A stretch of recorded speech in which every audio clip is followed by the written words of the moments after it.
You lost something. Maybe it was a person, a parent, a child, a marriage, a friendship that mattered more than words can hold. Maybe it was a dream that quietly died after years of hoping. Maybe it was a version of your life you had planned so carefully that its absence left you disoriented, like trying to walk in the dark in a house you used to know by heart.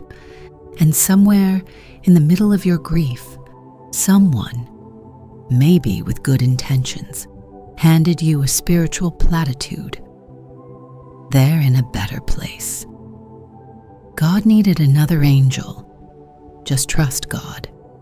And you smiled and nodded, but on the inside, something in you felt ashamed because you're still crying, you're still struggling, you're still not okay. And you've started to wonder, is there something wrong with my faith? Here's what I want you to know today. Your tears are not evidence of weak faith. They are evidence of deep love. And a God who is acquainted with grief understands every single one of them. John 11, verse 35 is the shortest verse in the Bible, but it may be one of the most important. Jesus wept. Lazarus had died. Martha and Mary were devastated. And Jesus, who knew full well he was about to raise Lazarus from the dead, stopped, looked at the grief around him, and wept. Not because he had lost hope, not because he lacked faith, but because he loved. Because grief is the language of love, when love has nowhere left to go. If Jesus wept, you are allowed to weep too.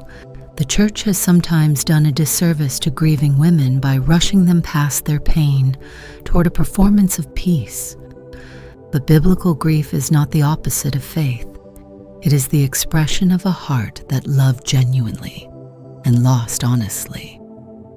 Psalm 34, verse 18 says, "The Lord is close to the brokenhearted and saves those who are crushed in spirit," not the ones who have it together, not the ones who are smiling through the pain, the brokenhearted, the crushed, the ones on the floor. God doesn't meet you on the other side of your grief. He meets you inside of it. Think about David, a man after God's own heart, who wrote psalms soaked in anguish. My God, why have you forsaken me?" Is not the cry of a man with weak faith.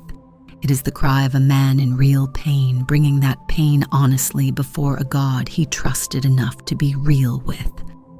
Naomi, after losing her husband and both sons, said, "Call me Mara, because the Almighty has made my life very bitter." She didn't spiritually bypass her devastation. She named it, and God honored her honesty and restored her through Ruth. Your grief is not a spiritual problem to be solved. It is a sacred process to be honored.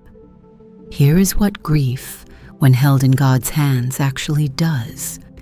It deepens your compassion for others.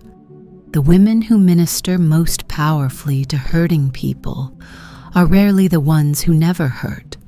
They are the ones who hurt deeply, grieved honestly, and allowed God to use their wounds as windows through which His light could shine into someone else's darkness. 2 Corinthians 1 verse 4 says, "God comforts us in all our troubles, so that we can comfort those in any trouble with the comfort we ourselves receive from God." It strips away the superficial and reveals what is eternal.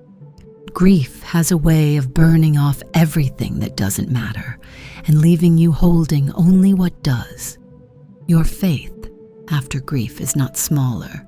It is more honest, more tested, and more real than anything a comfortable life could have produced. It draws you into an intimacy with God that joy alone cannot reach.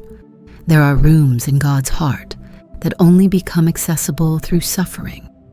Psalm 23 verse 4 doesn't say, "Even though I walk through the valley of the shadow of death, I will feel happy." Oh, it says, I will fear no evil, for you are with me. The valley is real, the shadow is real, and so is his presence inside of it. You are not weak because you are grieving. You are human. You are honest. You are a woman who loved something God gave you, and the ache you carry is simply the weight of that love, with nowhere left to land. Give yourself permission to grieve without guilt. Let your tears be prayers. Let your heartbreak be the very thing that draws you closer to the God who was broken for you.